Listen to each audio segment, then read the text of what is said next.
Hello, welcome to another interview thing we do at Dissonant Waves. I'm Dominic. Callum slash Ritz is here. And who do we have with us this time? I think I see Yeah, a shoe, a boot. It's getting bigger. no way. It is, in fact, Freak it bigger out. boot. Hello. Cameron Clay, so it says. So it says, yeah, I had to have like an emergency change as soon as I joined the room. They're like, no, that's my government name. So, yeah, everything's clean now, Cameron Clay. How you doing?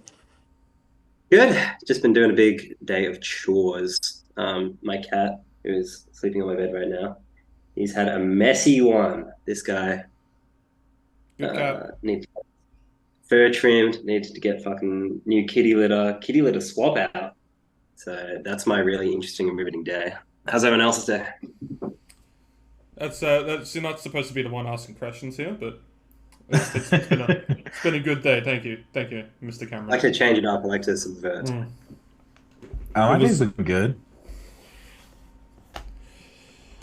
so I guess probably do a better introduction of yourself, Mr. Cameron. Who are you? Why are we interviewing you? What do you want people to say is your biggest achievement? Righty, so I am Cameron of Bigger Boot, which is a solo project. And last year in June, I put out a fork on my fingers under artist name Bigger Boot. And that's probably been my biggest achievement so far. I had a single that was released actually a little bit earlier, but if you look on streaming services, it'll say later. That was just a cover of Surfing USA that came out on the Weather Chord comp. And Yes. otherwise, hard at work on LP2 and maybe EP1. Let's find out. All in flux, I'm sure, right now. Just kind of sticking songs where they go.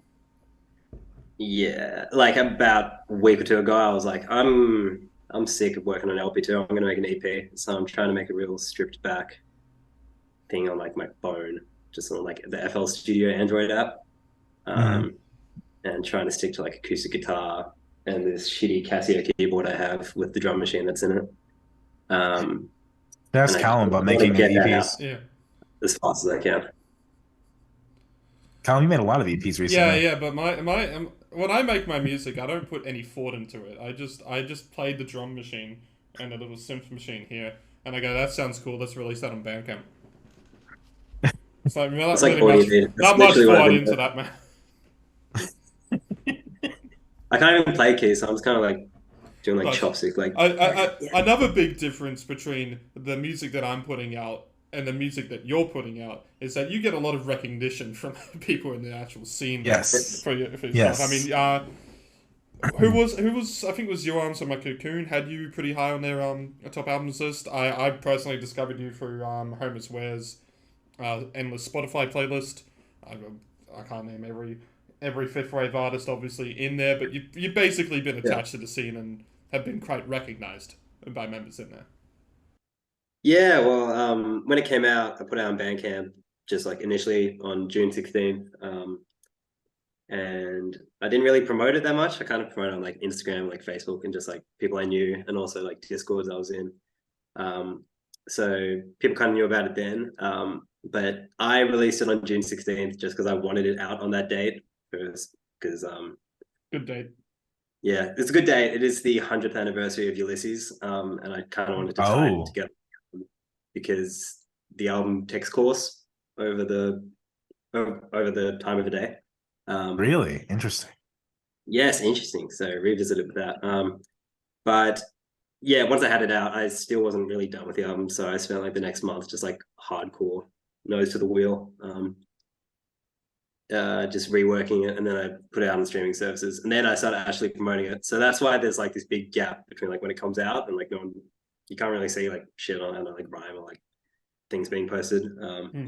Then it starts building up a bit of hype around like July 20th, because then I was like, okay, the proper album's out and it's on streaming, so that like if I tell people about it, they'll post it. So I just started like messaging people on Twitter, just like bands I liked. So yeah, so like it's like Coon, Homes Where, Asian Glow, and I was like, hey, I just put out this album. I really like your stuff. Feel free to check it out. And people have been, yeah, they were really supportive.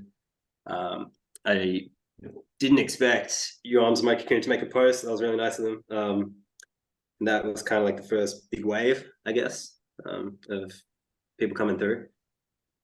But yeah, then after that, it's just been kind of slowly going up. So you're saying that the streaming version is a different mix than the Bandcamp version? No, they're the same because I updated it, but there is an initial release version that I really don't think anybody has, and it's not that different, Yeah. but there's just some mixing differences and a few samples that I swapped around. But otherwise, the end of IFO is really different on the streaming version. You're gonna have people saying release the clay cut. I hope you know that. Well, that's what I think. Well, I was like, because I remember that Twin Fantasy had like 4 different mixes that come out. No one has anything from like the first 2, so I was just like, I can do that. Toledo can do it. Why can't I? So that's pretty much exactly what I did. Although all his mixes came out like over the course of 3 years, and mine was a month, so I felt slightly better about it. I remember Stomach Book. You've listened to Stomach Book, I'm sure. Yeah. I know. Wait, Stomach Books EP. That's an album from 2021. Oh yeah. I know. Yeah, when the Stomach Book came out, that was it was kind of terrifying for me, just because I listened to it and I was like, damn, this is really sounds like what I was trying to go for, but done better. But I was like, oh, okay. Well, She had a similar comment of like, do I remix everything and do the Twin Fantasy thing, or do I just leave it and release both? Oh yeah, I remember that because I think the album came out and I saw Your Arms post about it. And I started following her on like Twitter and stuff. And then she was posting stuff like that, and I was like, damn, she's me for real. Like, that's exactly what I'm thinking with my album. But yeah, Sonic's really good.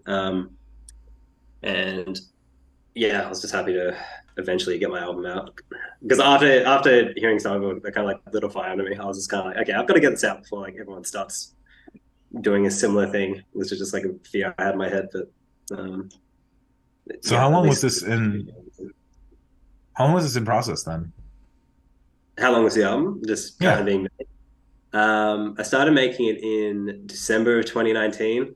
There's a bit of lore behind that because all of 2019 I was trying to make um, another album, and then I went to Japan for 10 days, had a really great time, came back, listened to like my work and all the works in progress, and I was like, damn, this sucks. This is like bad. This is like What not a Japan good does album. to her, man. Literally, it just fucking like enlightened me, I guess. Because I came back and just like instead of just kind of like I was just kind of in Ableton all day putting this shit in. I didn't know how to produce. I didn't really know how to mix stuff, so it was just like all direct in and like MIDI drums without like any kind of filters. And I just came back and I'm like, this is bad. Um, so then I kind of had an idea of like, well, let's strip it back. Always in my head, I'm like, oh, I'm gonna strip it back. I'm gonna like do a strip back approach. And then as I'm working on it, I was like, all right, I'm just gonna fucking make this like 100-track mix for now, no reason. But yeah, so I was kind of looking to strip it back to kind of like a Cure sound or like Current Joys. So, and I approached like each instrument individually, so they would have like a sound. It's like drums. I know like I stick with like 505 samples for most of the album, and like distorted, and then the bass. I had like a crunchy bass kind of sound. I think I was going for like a Peter Hook thing, and then the guitar. Yeah, that's just I just kind of went for like a post-punk type sound. And then I just started trying to like shit out as many demos as I could in December. But I was just kind of more making loops. And then eventually about a third of those loops from December, I kind of like unfolded. They eventually became songs that would be on the fork of my fingers. And then there was just other stuff I kind of inserted along the way. So yeah, it's kind of weird because there's some songs where like, I know like mainlining. I know the chorus was something I wrote in that December in 2019. And then the verse probably didn't get done till like late 2020. And then the post-chorus at the end of the song, that was like a couple of months before release. So all these songs are like very scattered things, which I think is why there's such variation a lot of the time, like the musical style I'm going for, because it's literally just like what I'm on a kick on. Like, Right. I know I was listening to, I remember I heard 1,000 Gex, like working on mainlining, like I put it off like a year or something. And I'm like, damn, that's cool. I can just like put shit in my songs. And then I just did that weird, like, guitar effect sound and like mainlining when it goes before the second verse, and I was like, yeah, cool. And then I put dubstep and walking because I'm like, yeah, I can just do that. That's a great moment. Yeah. So I'm just like, yeah, sweet. I can just like literally do any sound I want. So that kind of like opened the gates for me shifting from like post punk to just kind of fucking crowning in whatever genre I'm listening to in the moment and being like, yeah, this will work. So is there no set formula to how you like map out your songs? It's just kind of like coming back to them and just adding different things. It's usually starts on guitar. I'm just kind of like fucking around. I go, oh, that's cool. Or I'm like learning a riff and then I fuck it up and I go, wait a second, I can take that fucked up riff and make a song out of it. Or I'm like very specifically trying to rip something off. And like later in the process of making the album, I was comfortable enough to just like completely rip something off. But since I kind of had a sound at that point and like was more comfortable producing, I would just be like, well, it's kind of like my sound. It's not going to be, I don't think anyone's going to pick up on this. Like the verses in Night Fell is pretty much a rip off of There's Nothing Left for You by Mitski, but I don't think it comes through once I was done with it. So yeah, but mostly it's just me fucking around on guitar and then I throw it in there. And then at some point you can't even hear the guitar, but yeah, that's where it starts. So you should conceptualizing even like the different segments on guitar. Yeah, so I'll kind of with the segments, I'll come up with like one riff, and I'll be like, all right, I'll just record this. I'll record it, and I make like a loop, and then I'm like, all right, cool, that's a good loop, and I kind of work on that as like a section, and then I might put it down, and come back to it later, and just like I'll just be like, oh, okay, that section was cool. Let's do another section. I kind of work it like piece by piece, section to section, which I guess is why, like, there's songs like Days In Days Out, which was just there were so many like that was really section by section. Like I do a section, 6 months later, a section, 6 months later, a section. Which I think why that song is so fucked up. And I also hated working on that song. So every time I would open that project file, I'd be like, I've got to do something to make the song interesting because I just fucking hate it. I'm like, yeah, let's just put a delay on the master and then like do like an acoustic bit, like record it on my phone and just pull that in. So that was me desperately just trying to be like, well, if it's going to be a bad song, I want it to at least be like an interesting bad song. But then, you give it a few months and you come back to me and you go, actually, I like that song. I think that's incredible only because just how progressive some of them sound and how just emotionally gratifying the moments you have in that album, especially like the dubstep moment and Walking King of Walls. Like, I just can't imagine. Like, I can't imagine how well that translates just to doing an acoustic to then having the full blown thing happen, right? Like, you kind of got to really imagine what that sounds like when you're just that small on an acoustic. Yeah, there's little bits I'm just kind of nabbing. That I mean, like this is what everyone does. You just kind of hear something, you just kind of go, all right, let me try and copy that, and you kind of fuck it up, but you kind of like, okay, well, I guess that's my thing now.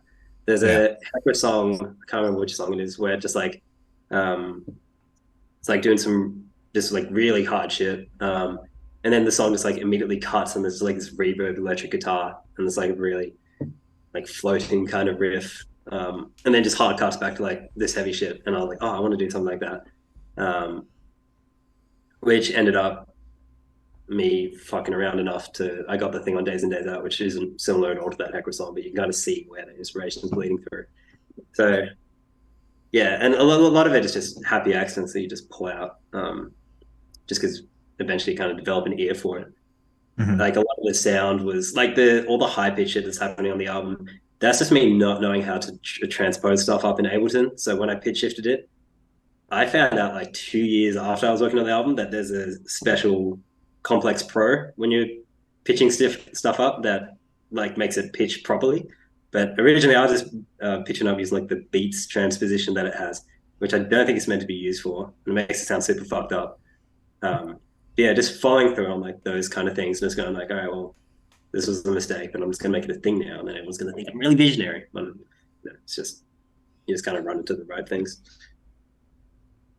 Alan, please ask something. Yeah, you were going on a tangent there. I didn't want to interrupt you at all. No, I am really happy to go on the tangent, but like I want to make sure you're giving the time. I know, but you're asking good questions, Sam. But I do actually have a question. We did talk about obviously artists that are kind of major players in the scene for fifth wave emo and stuff with Stomach Book and obviously your answer, my Cocoon. But you also seem to be kind of a very small scene as well that's kind of developed in Melbourne, or as all of you have on Bandcamp, you obviously call it the Aboriginal original name of Naarm, which is why I want to call it Naarm-emo. Uh, Yep.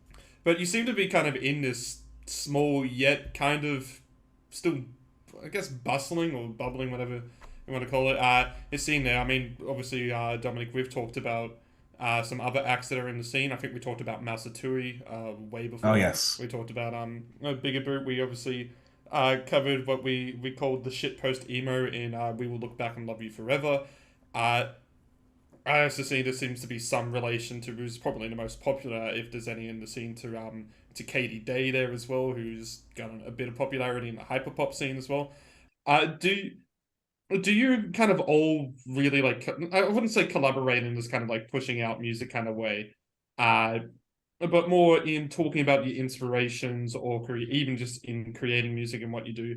Is it quite like an actual very socialized scene there, or is it something that you all just kind of do in your own time, but you all just exist in the same space?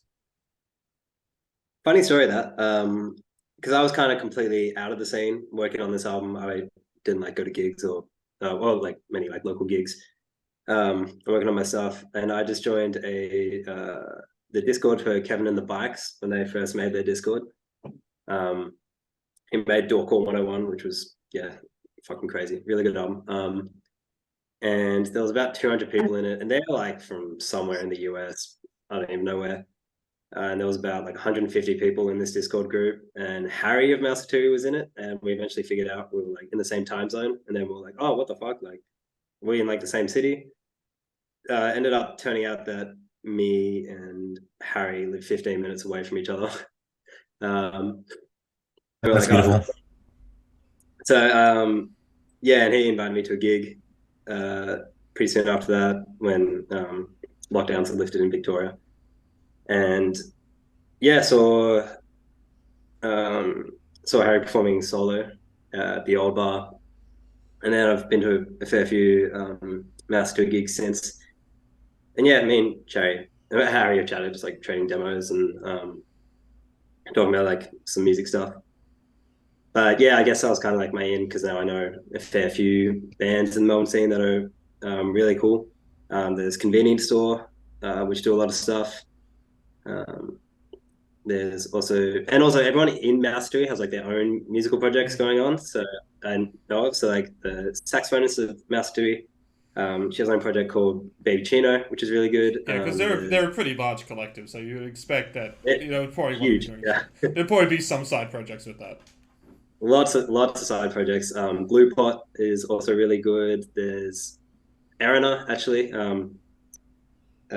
who's the violinist in Master Dude's put out an album today, and it's really a little EP, and it's really good. And there's just so much here. Like everyone in that band has their own things. Like they're all really creative people in the band. Outside of that, I remember, when I put out A Fork on My Fingers and Young's Mikey Coon started spreading it, Jude of We Will Look Back at You and Love You Forever was a big fan of the album, and they messaged me and they like just let me know, and I was like, yeah, great. And yeah, their music is dope as well. And for my first show, actually, because Jude and Sholto were both under 18, and I was playing like an 18 plus event, I ended up talking to the organizers, not like just to the venue, and they managed to be able to come in and see my first gig, which was really exciting. So but other than that, yeah, can't think of too much more crossover. There is like a local scene, I guess, but a lot of it in Naarm is kind of like split up into like fuzz rock, like King Gear's ripoff, that I just fucking hate. Like it's, oh my god, like every pub like I'm walking past, you can just like hear it, just like. I'm a Sydney man. My nightlife's dead here, so I can't relate. You're in Sydney? Our nightlife is a little too dead to hear the fuzz rocks coming out of every pub, but I get what you mean on that. Yeah, I was about to say it's probably if it's in Sydney, it's probably like Ocean Alley ripoffs left, right, and center. A little. We actually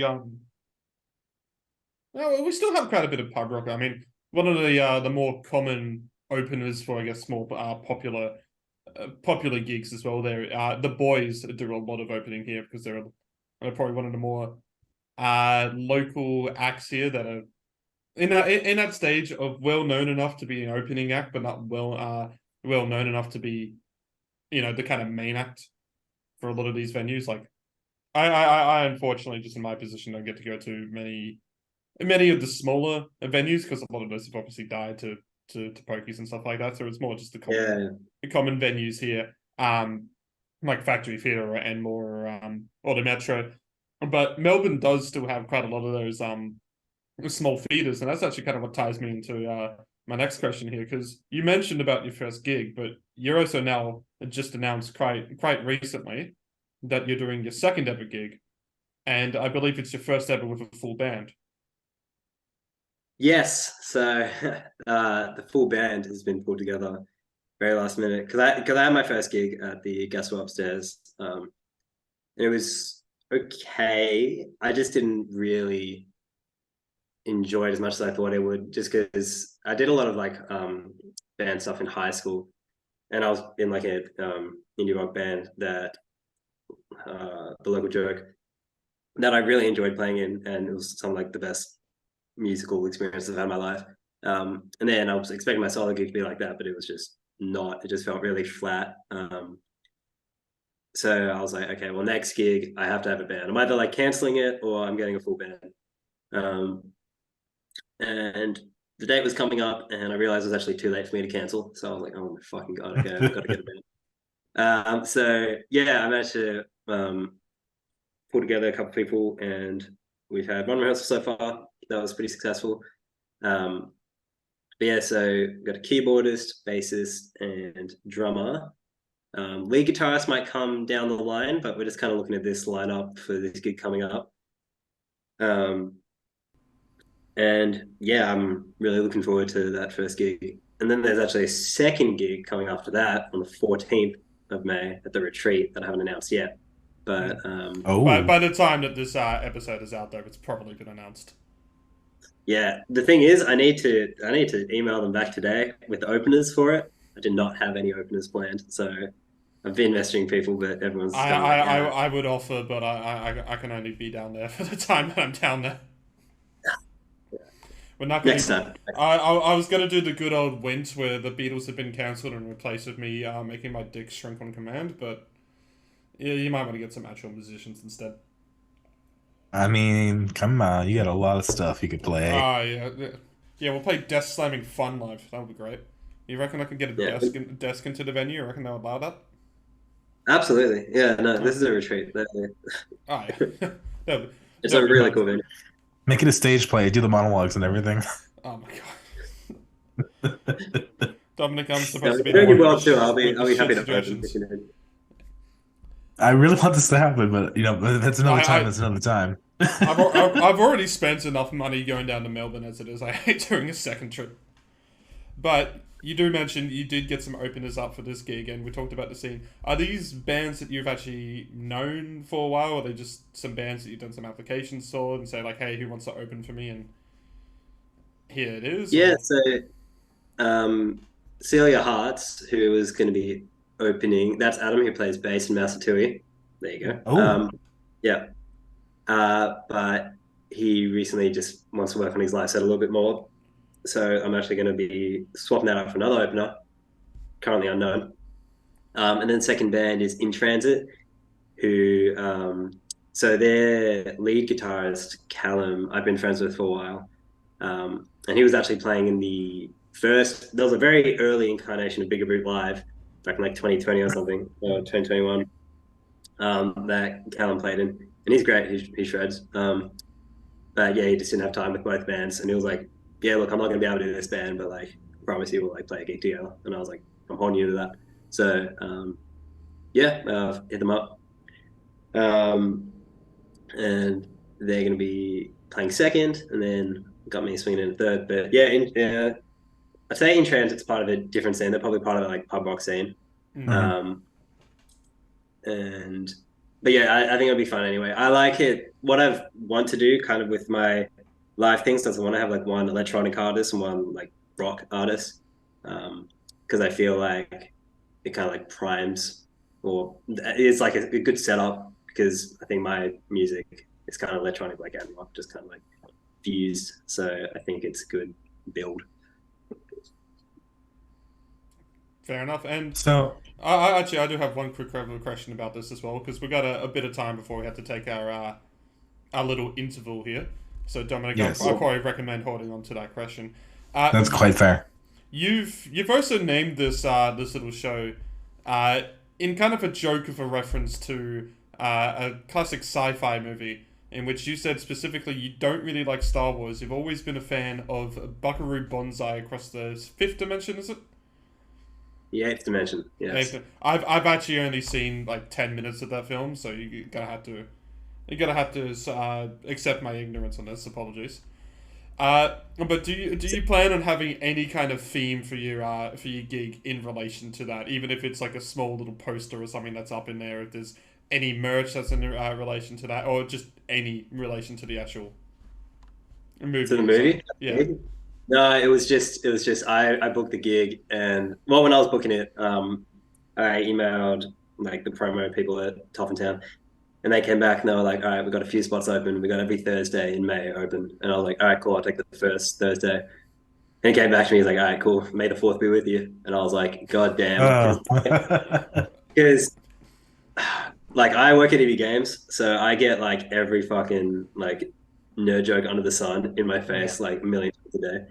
And every time I've been working there and it's been May 4th, we do like a huge like Star Wars sale and it's like so painful. So I just hate it. And I'm not even like a big Star Wars fan. Don't worry, I relate on that one. I'm not Yeah, really I Star know. Wars And when, fan and when either. when I'm telling everyone, I'm like doing this on gig on like the 4th of May, they'll go, oh, you'd make it Star Wars themed? And I'm like, no, I'm not going to make it Star Wars themed. So I was like, all right, well, what's another good like sci-fi movie that I like? And I was like, you know what? Buckaroo Bonzai. I like that movie. So So it was kind of like you literally just picked it out of a hat. yeah, I was kind of like, God damn, I'm not making it Star Wars themed, but enough people are asking about this that like people are going to be somewhat annoyed if I don't acknowledge that it's not May the 4th. I'm not annoyed that, you know, people will just be like, oh, why wouldn't you do that? And I'm just like, I don't want to have this conversation. It's Buckaroo Banzai Day, and that's it for me. That's entirely fair. I love that. Yeah. All right, let's take our little intermission here because we have a couple minutes left before we have to do the Zoom thing. And we're back. Acknowledging, of course, that Trix is not here at the moment. She's somewhere. But this can't wait. So we're going on without her. She may come in, pop in, who knows. But anyway, going back to what we were talking about. You don't like Star Wars very much. And I quite appreciate that about you. So, what's your favorite Star Wars movie and why? Probably. No, I'm seriously gonna answer this. Probably the fifth one, I think. Okay. I just like Hoth. That's about it. I just probably like I'm basing this off what are my favorite Star Wars Battlefront 2 maps, and I love Hoth. Me and my brother used to spend fucking like hours playing that one in like the ships where you can like wrap it around the AT-ATs. So and also I also had the Lego Star Wars 2 where they covered the original saga, and I also loved those levels. So that's why Star Wars 5 gets to pick from me. That's incredibly valid. On a real question, though, you mentioned working at EB Games. Of course, Bigger Boots, Fork in My Fingers is a lot about your previous position as a casual. Yeah. JB to EB, what a life. It's such a pipeline. Everyone I know at EB has no. There's like half the people I know at EB have worked at JB before, or I know people who worked with me at EB who have transferred to JB. It's very, very clean swap. I'm curious what led you to put that termination letter into your album, and also what made you use the Pokemon Alpha and Sapphire sound effects subtly in the background as it is telling you lost your job. So I originally when I got out of high school, I was working at as like a cook at Betty's Burgers. So I was flipping patties, getting crazy with it. Mhm. And it was like the worst I've ever had in my life. And I would have like oil burns on my arms. And I was like, I've got to get out of here. So I applied for 2 jobs at the same time. One was at like a hospitality agency and one was at JB Hi-Fi, and ended up getting both jobs. And I was like, cool, sweet. I'm gonna work both, and then as I'm building up like experience JB Hi-Fi, I'll eventually just pivot into doing that full time. But also when I was like 18, 19, I also just like sucked at my job on reflection. And I ended up like after the Christmas period getting let go by JB Hi-Fi, and I probably only had like 8 or 9 shifts.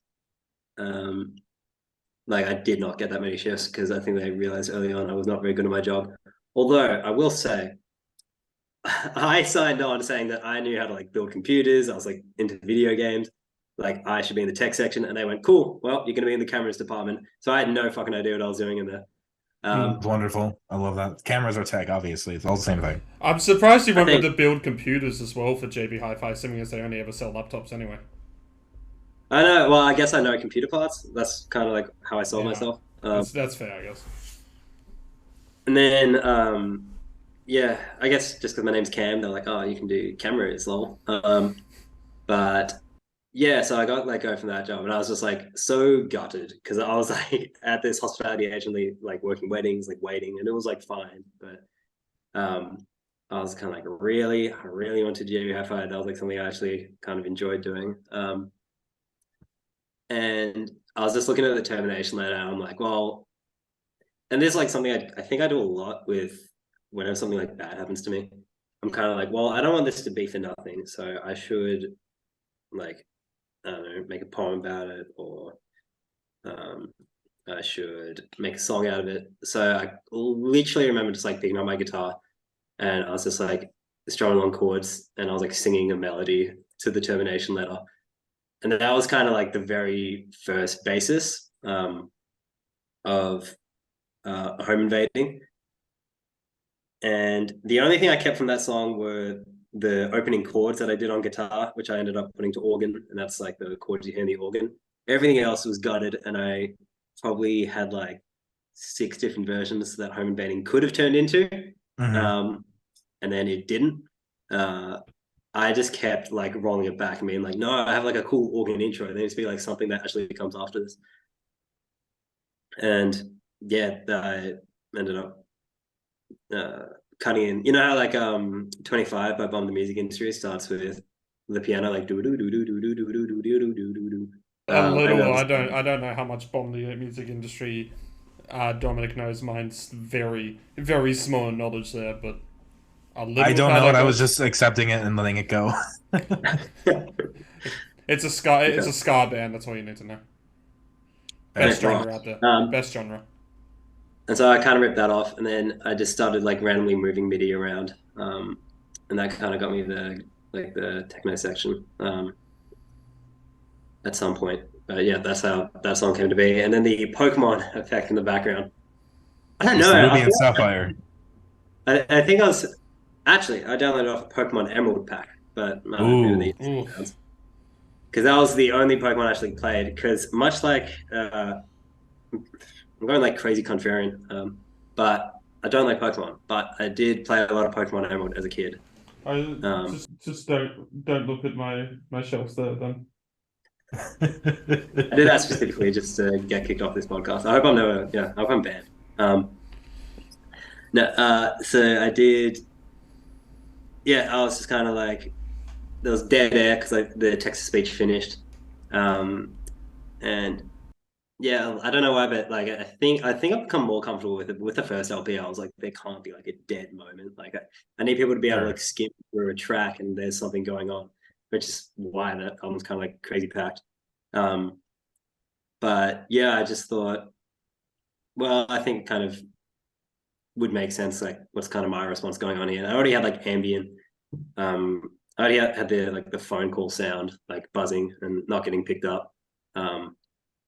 In the background while that text to speech is happening. So I thought, yeah, an ultra effective sound would be suited maybe to this moment. I mean, if you want to be esoteric about it, you could say that is the agent that allows you to transition from that to your groundskeeper moment. And then since Pokemon plays on the fact that when you get super effective, you get low HP, the music changes. The groundskeeper moment is actually the music changing because you're so weak in that state that this is what you really want. Damn, that's good. I did not think that, but that is. No, you very did. good way to You put did. it. You That's did like, think I need to it. Dominic's just explaining it, man. You just take it. Take the W. It's very metaphysical, all the knowledge I draw upon. Like, I don't know where it comes from, so I'm glad you have that divine link to. I'm glad you have the 10 degrees required to understand Rick and Morty. Oh, fuck no. I'm working towards it. It's got a double degree, so. Alright, that's fair. Four more of those.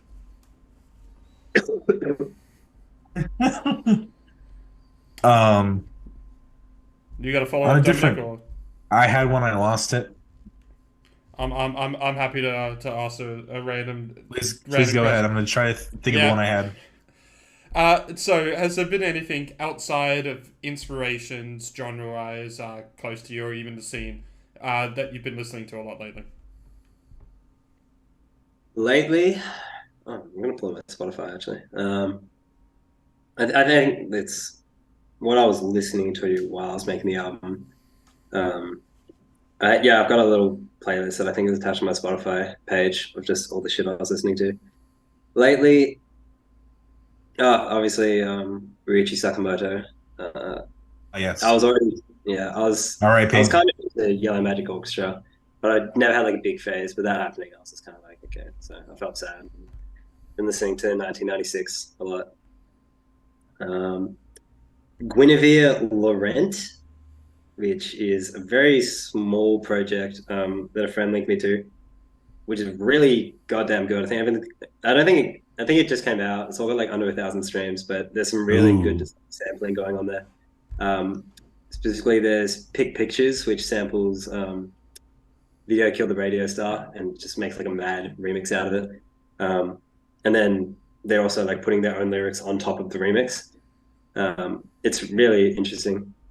Otherwise, George Clanton's latest single is like fucking incredible. So I've had that, and I've been trying to get into Unwound. And I'm just listening to that one song that sounds like "I Got a Feeling" by the Black Eyed Peas over and over. But I'm probably gonna try and make a proper effort. But otherwise, I haven't been doing too much listening lately. I've been doing more reading. Reading's good. Reading's good.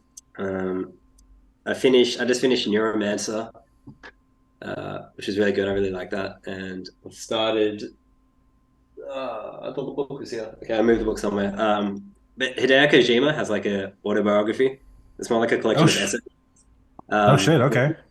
Yeah, and he's just kind of listing off like books or movies or manga or music that he likes, and kind of like detailing his personal connection with it. It's really interesting how he's kind of like naming these different just different pieces of art that have affected him, and kind of like where he was at that moment in life when he like first experienced it, and how he's kind of like how he like absorbed it then, and how he like reflects back on it, and how it like impacted him. It's like really interesting for me because it's not just like an autobiography; it's a collection of essays that are all really well done, like dissecting like what he's talking about. But it's got like, I don't know, that Tim Rogers-esque kind of, it's all ties back to like the experience of consuming the art, not necessarily the art like as it stands by itself. You also mentioned Ulysses earlier. Have you read Ulysses? Sort of. I read, I think, like the first chapter, the 9th chapter, and like the last chapter when I was doing my literary studies major, and yeah, it kind of affected me. I've always been like, I need to read it proper, but I've always also been like, no, well, I should read the Iliad first because that's what Ulysses is based off of. No, it's based off of whatever the fuck one after Iliad is. The Odyssey. Yeah, Odyssey. So I was like, I should read the Iliad because that comes before Odyssey, and then I got to read the Odyssey, and then I've read the Odyssey, I can fully appreciate Ulysses, and then I've just not read any of those, but I have them all sitting on my bookshelf. So you're more of a Finnegan's Wake fan then? No, I can't say I'm a Finnegan's Wake fan. Every time I hear about it, go through a thread, or look up the Wikipedia, I'm just like, what was this man smoking? Like, it's just insane to me. Like, I like reading, but I don't think anything like grabbed me that much where I just kind of like go like, all right, I'm going to analyze this book for the next like 6 years. I was kind of like going, oh, it's a good book. Think about it, discuss it with friends, and then move on. But yeah, I guess that's ultimately kind of what you're looking for in anything you consume. You're looking for something that'll just sustain you infinitely. And you know what? If Finnegan's Wake is that for people, go down. I mean, that's why I like forking my fingers. God damn. Thank you. But yeah, that's where that ties in. And I think a lot of that, just speaking about like my literary studies degree, a lot of it just kind of bleeds over. You can probably see like the course of an English major throughout the album, because there's a lot of references and little quotes littered around. And I'm waiting for someone to annotate the Genius page, but we'll see. We'll see. So you mentioned Kojima also. Death Stranding, yay or nay? Death Stranding, I got halfway through, really liked it, and then I moved house and I left my I was playing the director's cut, PS5.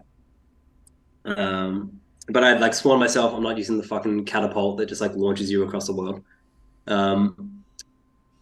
But yeah, I got halfway through it and then I moved house and left my PS5 at my parents' house, so I haven't actually been able to play it all the way through. But when I was 14, I got the Metal Gear Solid Legacy Collection that came out on PS3. And I played through all of that. And that was, pretty like mind-bending and life-altering. So definitely a big Hideo Kojima fan. I really want to give Death Stranding like the time it deserves. I just haven't had it yet. I didn't get it on release because I was like mid-high school. And then I just didn't really game that much straight after high school. And then I like got back into it. There was a lot of like games I had saved because I was like, all right, I'm going to finish my album and then I can play all like the 500-hour games. But before that, I'm just going to try and not consume huge things. So I was playing lots of like bite-sized indies while the album. Just consume Death Stranding the way I did in a depressive episode for a week straight, 12 hours a day. That's the way to play any game, though. If you're not playing a game for 12 hours a day, do you really enjoy that game? That's what I'm saying. This ties back to my Counter-Strike obsession. I was like addicted to CSGO from like the ages like 14 to 15, 16 maybe. So I put like 400 hours in that game, and I lost a lot of money in CSGO Lounge. But that's you were playing in the classic times. No, I remember the good old CS:GO Lounge. I had a friend who got a skin or something a while ago, and it was after they had finally won after a big loss. So they actually called that skin RIP $600, and they were like, they would have been in high school when they were 2 years younger than me. Yeah. Like, it's such a fucking gateway. Like, I know so many, like, when I was doing it, I think I worked my way up to like $90, $100 skins through gambling. And then I got to like negative $40. And I was like fucking stressed. All my friends were making fun of me. They were like, you fucking do not know how to gamble. And I was like, well, okay, I'm just going to stop. I'm bowing out. Not gambling anymore. And then I had friends who lost like thousands of dollars who like carried on. But I was still known as like the guy who like didn't know how to gamble, and I'm like, God damn! Like, my CS:GO Lounge gambling was even funnier. I bet a 4-cent skin on Renegades, the Australian team, to win, and it would have been against the British team Easy Skins, which for those who remember that game, the Australians did not let down that loss for a long time, despite being heavy favourites. So I bet a 4-cent skin once on that fucking game on the Aussies, and we lost, and I said, well, that sucked, and I just didn't gamble again. That's like the best part, honestly. I only had a 4-cent skin. That was like half my inventory at that time as well. I mean, I had more. I wasn't obviously going to lose stuff, but yeah. Although I actually ended up... Time. Yeah, no, I think I ended up actually winning out of that whole debacle, because I had like $1 left in my inventory after everything fucked up, and I sold like skins, and I'm like not gambling. And I was like, you know what? I'm just gonna buy some stickers. I bought a bunch of Titan stickers. Yeah, you're fine. You're set for life. And then like a couple months ago, I was like, oh, I've got these, and they were all like $50 each, and I'm like, okay. So then I sold them and just bought a bunch of games, and I was like, all right, well, I'm happy. That's the way to go. That's the absolute way to go. I mean, if that was like 2015 or something, I'm going to assume that you probably and probably bought those Yeah. in, yeah, those would have been cheaper now. And then obviously a lot of going a bit into the CS:GO pro scene here to disrupt Dominic's attention. Yeah, the whole debacle with Titan is always always been an interesting one.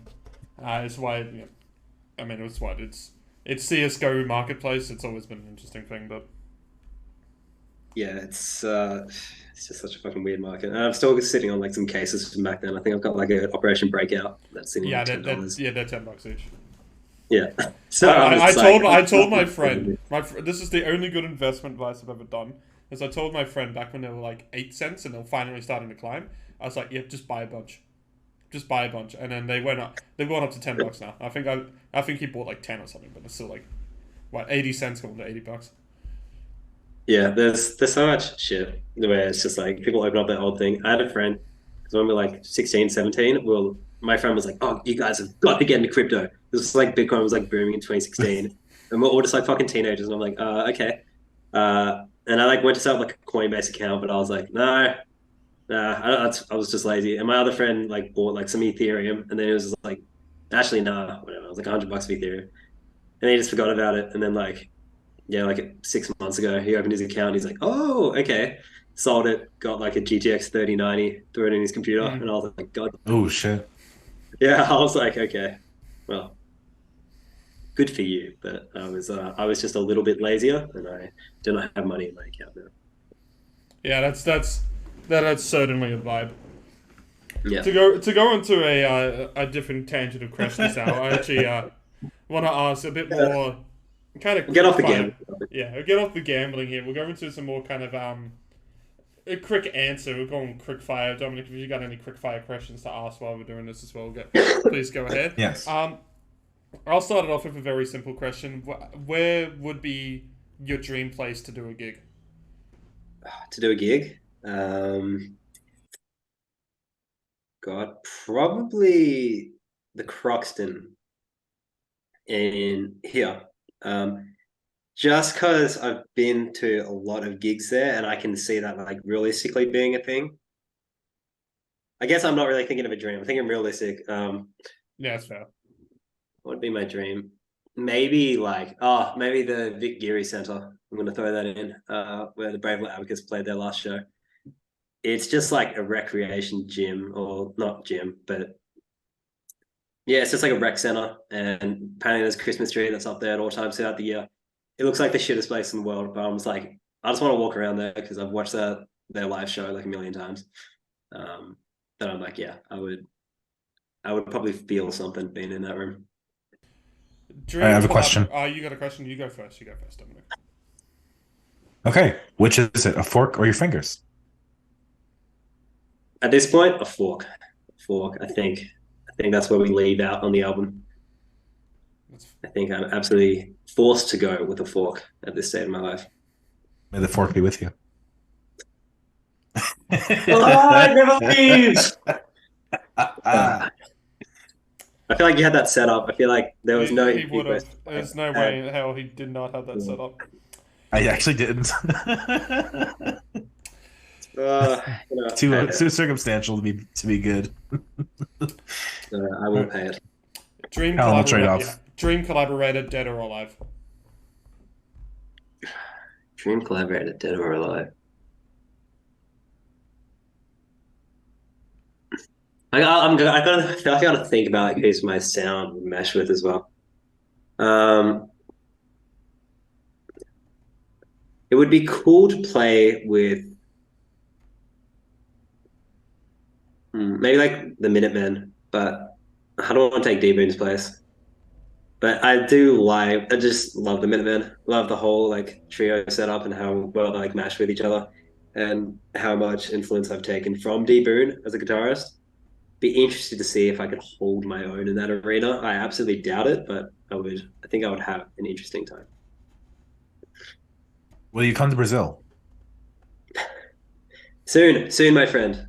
I'll come to the Lollapalooza, where every single band makes a one-stop trip in Brazil. I feel really bad about that, but every time I like go onto like a Lollapalooza Brazil, I think it's Lollapalooza, everyone in the comments is like, finally they came. Like, oh, people I know, like who live in like South America, are like, yeah, this is the one time all the bands come here, so everybody fucking goes. I'm like, all right.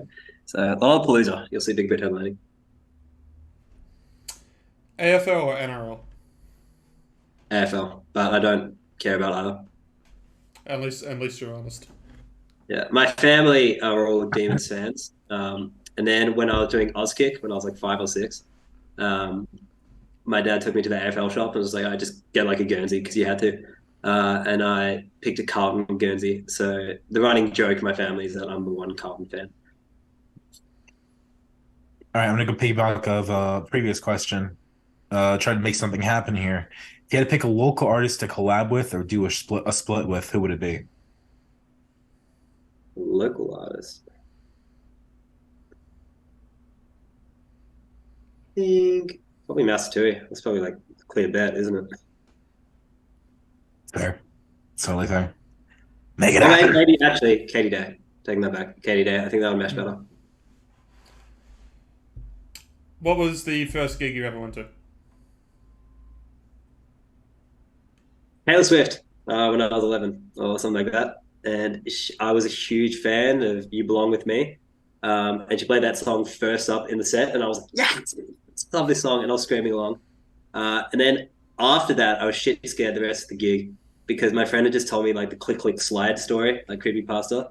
And I was like 10 or 11. So I'm like fucking flipping my shit. Like this guy is around the chairs. So I was just like always just looking down like the floor the entire time. Like I'm going to die tonight. While Taylor Swift was going off and some shit and doing like acrobats throughout the air. I was just like, yep, I'm dying here. So this is where Taylor Swift fans end up music-wise. That's interesting. Yeah, exactly. If you were there, you're a fifth wave emo artist now. I love that. Probably like my first gig that I actually liked being at was I saw AJJ at the Wrangler in 2016, just after they released Bible 2. And the Wrangler is a really small venue out in Melbourne's West. And there were maybe like 40 people there.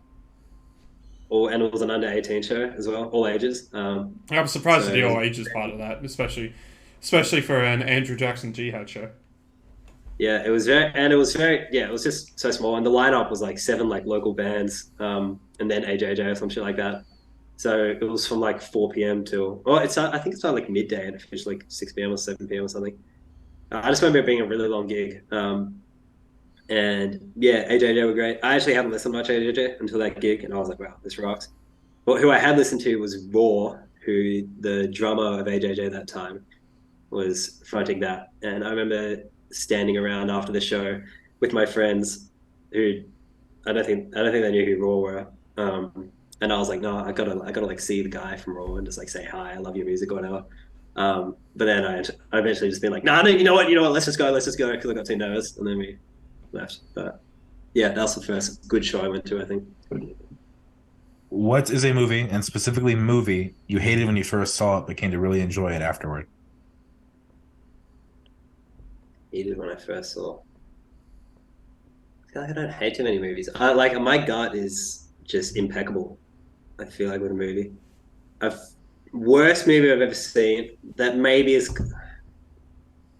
maybe not hate, but hate or disliked. Wasn't for you. Spider-Man No Way Home, I absolutely hated. And the only enjoyable thing about it afterwards is although I think I've had the most discussion about that movie than any other movie I've seen. So I've had a very enjoyable discussion about the movie, but I hated seeing it because there's just so much wrong with it. And so much it's just the most like dishonest movie I've ever seen in my life. And I've spent hours just talking to people, dissecting another reason why it is a bad movie, and then just feeling great about myself afterwards. So yeah, Spider-Man No Way Home, terrible movie, but I enjoy talking about it. Is it because you want to be Peter Parker? I want to say, Dominic, as well, that's exactly how I felt about the last Star Wars movie. I did not see the last Star Wars movie. Keep it that way. I saw the Rian Johnson one, that Last Jedi. That's great. The one I actually like. I remember at the time, or maybe if I rewatch it, I'd like it more. I remember at the time being disappointed. My brother was fuming. He fucking hated it. And I think it lasted like months, like bring up that movie. He was just not having it. But after everything I've read about it since then, and kind of like how Ryan was kind of like positioning the movie as a response to kind of like the legacy of Star Wars, I feel like I would enjoy it more now. Is the reason you don't like No Way Home is because you really want to be Peter Parker? Yeah, probably. That's probably why I have like a pseudonym. That's my little. Oh, and it's also got like superhero alliteration. All right, yeah. Yeah, Maybe, absolutely. maybe it's a subconscious thing. Swimming around in there somewhere. Will you play Wonderwall at the next gig? I was thinking maybe I should play Wonderwall, but Or any no. covers or anything like that? Are you open to the idea more as a joke? Uh, We'll do of 6 playing different any versions of non-big. Wonderwall that sound nothing like Wonderwall that are actually my songs, if that satisfies. That would satisfy. But are you open to ever doing like covers and stuff for gigs on non-Bigger Boot songs? Or I really want to do more covers. We've got Surfing USA on the set list, but I mean, I've already Okay. recorded that. Mm. Yeah, plenty of songs I want to cover. I think just getting the live band together first is my priority, and then after that, I'm gonna fucking go crazy on covers. I think the end goal is cover show. I want to cover stupid songs as well. I really want to cover "You Got to Fight for Your Right" by the Beastie Boys. Because that song's hype as hell, and also I don't know how I'd make this possible, but what the fuck? I can't even remember the name of the song now. I think it's "Deformed" by Black Eyes. "Deformative," that's it. That's like the hardest song of all time in terms of just like going hard, and I think that would be like, yeah, the craziest like live thing I that reckon could you do. could do a good Yellow cover. Yeah, I could do fuck. Although Mouse Stewie has a grip on that song, so I don't think I can do it anymore. Fair enough. Fair They've enough. covered like I mean, War of you could probably do a good King Park cover. King.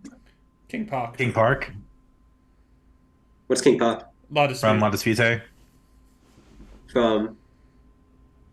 La Dispute. It's a post-hardcore band from the. Oh, they're still around actually. No, I'm not familiar. Yeah. But maybe I could. I'll write it down.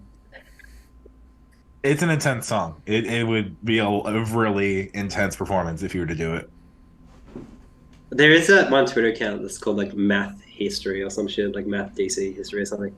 It keeps posting really hard moments of people just going fucking insane. I've never been too into like hardcore stuff, but watching it live, I'm like, okay, I get it. I get why people are into this. So, actual question then. We talked about your local scene and kind of the people that are around you geographically. We talked about Semo Book a little bit being similar to you sound wise. Do you see anyone else in the scene, either fifth wave emo or in general, being kind of in the same space of what you're doing? Stomach Book probably comes the closest. And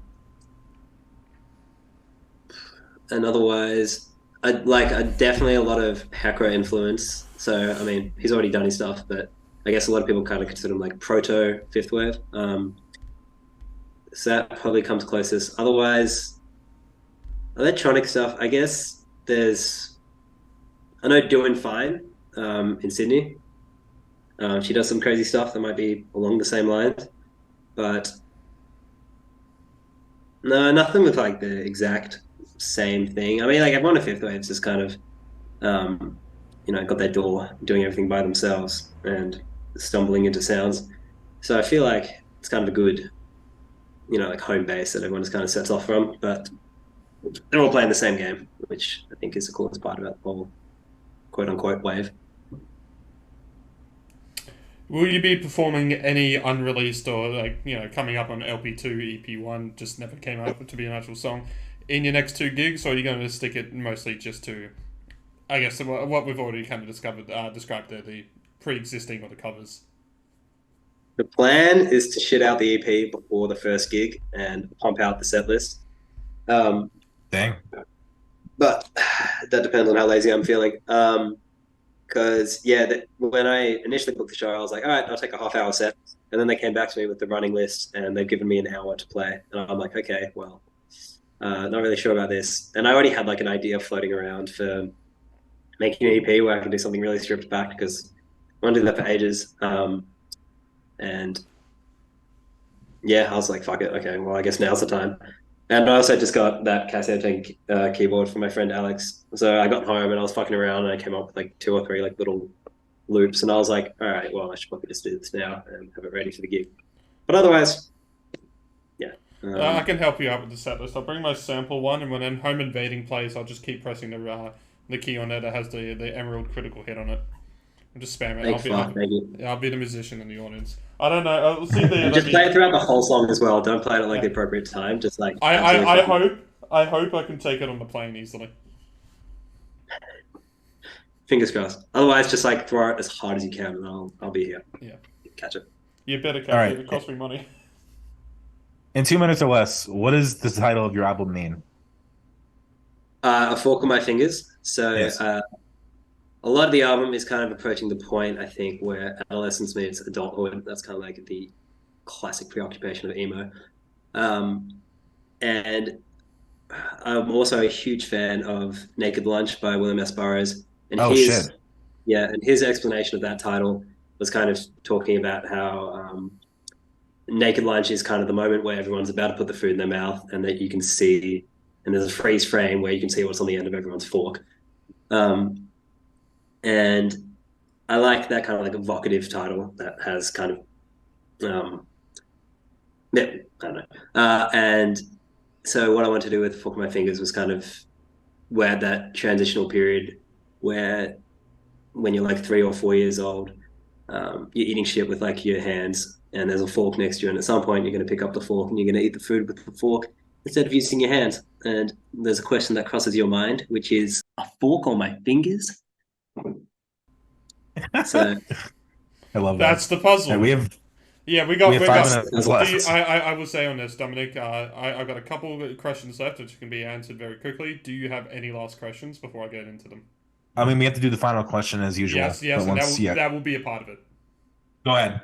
Okay, first off, since obviously you've mentioned on Twitter what your name and Bigger Boot has come from many times, it's the SpongeBob movie scene with the Bigger Boot coming down in there.